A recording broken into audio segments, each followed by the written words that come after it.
नमस्कार, मैं अंजना और आप देख रहे हैं खाकी वर्दी। आइए रुक करते हैं आज की बड़ी खबर पर। यूपी के अमरोहा में 10 महीने पहले 5 साल के बच्चे के साथ दुष्कर्म के दोषी मध्य प्रदेश निवासी अर्जुन उर्फ बहरा को कोर्ट ने उम्र कैद की सजा सुनाई है।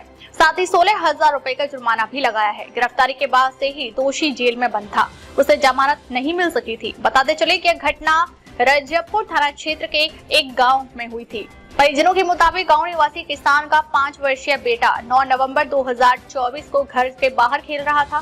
तभी पड़ोसी किसान का मध्य प्रदेश के रीवा का रहने वाला नौकर अर्जुन उर्फ बहरा बच्चे को बहलाकर गन्ने के खेत में ले गया और उसके साथ दुष्कर्म किया। मामले की जानकारी होने पर बच्चे के चाचा और उनके परिवार के सदस्य शिकायत करने पहुंचे तो नौकर अर्जुन ने मारपीट की, जान से मारने की धमकी दी। पीड़ित बच्चे के चाचा ने बताया कि दुष्कर्म के आरोपी अर्जुन को सजा दिलाने में एफएसएल रिपोर्ट ने अहम भूमिका निभाई। एफएसएल रिपोर्ट में बच्चे के साथ हुई दरिंदगी की पुष्टि हुई और उनके नौकर अर्जुन के खिलाफ मुकदमा दर्ज कराया था। इसके बाद पुलिस ने नौकर अर्जुन उर्फ बहरा को गिरफ्तार कर जेल भेज दिया। 9 नवंबर 2024 को हुई थी वारदात। 9 महीने में सुनवाई पूरी कर न्यायालय ने सुनाया फैसला। रजबपुर क्षेत्र के गांव में 5 साल के बच्चे के साथ दुष्कर्म की घटना 9 नवंबर 2024 को हुई थी, जबकि 10 नवंबर को घटना के संबंध में पुलिस ने मुकदमा दर्ज किया गया। पुलिस में मजबूत साक्ष्यों के साथ विवेचना पूरी कर 40 दिन के भीतर 120 पेज की चार्जशीट न्यायालय में दाखिल की। इसके बाद 24 दिसंबर 2024 को न्यायालय ने पहली सुनवाई की। इसके बाद लगातार चली सुनवाई के बीच न्यायालय ने दोनों पक्षों को सुना और करीब 9 महीने के भीतर 8 सितंबर 2025 को फैसला सुनाते हुए आरोपी अर्जुन उर्फ बहरा को दोषी करार दिया। साथ ही उसे उम्र कैद की सजा सुनाई। नौकर अर्जुन के खिलाफ कोर्ट में आरोप पत्र दाखिल किया। मुकदमे की सुनवाई अपर सत्र न्यायाधीश विशेष पॉक्सो एक्ट प्रथम की अदालत में चल रही थी। अभियोजन पक्ष की ओर से विशेष लोक अभियोजक रतनलाल लोधी पैरवी कर रहे थे। सोमवार को न्यायालय ने मुकदमे में आखिरी सुनवाई की और साक्ष्यों व सबूतों के आधार पर आरोपी अर्जुन उर्फ बहरा को दोषी करार दिया। साथ ही उसे उम्र कैद की सजा सुनाई और 16,000 रुपए का जुर्माना भी लगाया। मोहम्मद चांद अंसारी, अमरोहा। महारीरा धोखाधड़ी मामला। कोर्ट के फैसले के बाद 6,500 परिवार होंगे बेघर। डोंबिवली कोबर गांव के समर्थ कॉम्प्लेक्स के गुस्साई निवासी हाथों में पेट्रोल की बोतलें लेकर कर रहे हैं प्रदर्शन। सरकार ने आश्वासन दिया था बेघर नहीं होने देंगे तो कार्रवाई क्यों? गुस्साई नागरिक पूछ रहे हैं सवाल। हमें न्याय दो वरना आत्महत्या के अलावा कोई चारा नहीं। हाथों में पेट्रोल लिए का प्रदर्शन। लाइट बिल, टैक्स, पानी बिल के साथ साथ नेशनल बैंक से लोन, प्रधानमंत्री आवास योजना का लाभ दिया गया तो इमारत अवैध कैसे?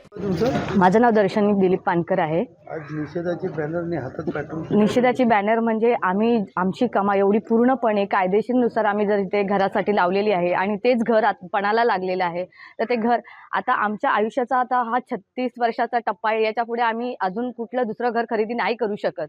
हेच घर आमच्यासाठी आम्हाला वाचवायचं आहे आणि आम्हाला न्याय मिळाला पाहिजे, एवढीच आमची प्रतिक्रिया आहे ह्याच्यावर। अगर याच्यामध्ये आम्हाला न्याय नाही मिळाला तर आम्ही हे ऑप्शनमध्ये आमच्याकडे दुसरा काहीही पर्याय नाही की आम्ही हेच ओतून आम्ही इथे जीवपणाला लावणार आहोत। तर पेट्रोलची बॉटल घेतली, काय नेमकं झालं? सर, आता हे घर वाचवण्यासाठी आम्हाला काहीही करावं लागेल, कोणताही थळावर जावं लागेल, ते आता आम्ही करायला तयार आहे। ही पेट्रोलची बाटली यासाठी आहे की मी आता इथेच उभं राहून जर माझं घर तोडणार तुम्ही तर मी जीव देणार। माझ्याकडे दुसरा काहीच ऑप्शन राहणार नाहीये। मी हे घर सोडू शकत नाही। माझा सगळा खर्च, माझा जेवढी कमाई आतापर्यंत मी कमवली ती सगळी या घरामध्ये लावलेली। आता सगळं काय आहे, सीएम सरांनी आम्हाला आश्वासन दिलं होतं की 65 बिल्डिंग्समध्ये ह्या तुम्हाला काहीच होणार नाही, तुम्ही टेन्शन घेऊ नका।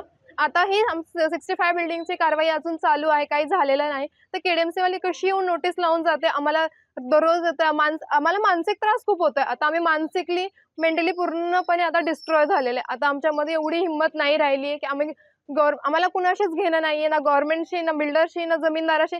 तुमचा काही जो जमीनदार आणि बिल्डर तुमचा काही तुमचा फॅमिली मॅटर आहे तो तुम्ही तिथे सॉल्व करा प्लीज। आम्हा गोरगरिबांना याचा त्रास देऊ नका।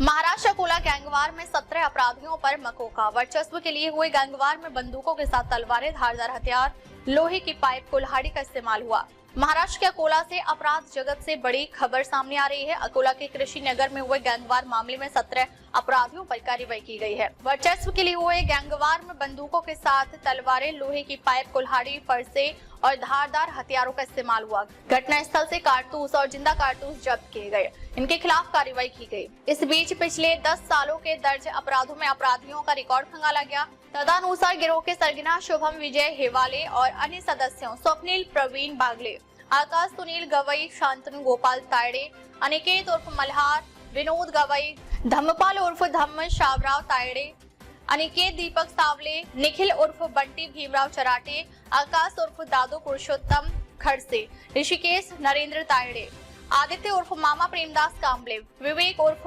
विकित नरेंद्र तायड़े, प्रज्वल राजेश अखरगढ़, प्रज्वल राजेश अरखराव राज, रमेश डोले, अभिजीत उर्फ डॉन, विश्वनाथ वैरागढ़, सागर विलास कांबले और एक नाबालिग ने साधारण और गंभीर चोटें पहुंचाना, घातक हथियारों से हमला करना, हत्या का प्रयास, जबरन चोरी, दंगा, गैरकानूनी सभा, सशस्त्र दंगा, अश्लील गालियां और हथियारों व आग्नेयास्त्रों का अवैध कब्जा जैसे अपराध किए हैं। अधिकांश आरोपी वर्तमान में न्यायिक हिरासत में हैं और पिछले 10 वर्षों में विभिन्न मामलों में उनके खिलाफ आरोप पत्र दायर किए जा चुके हैं।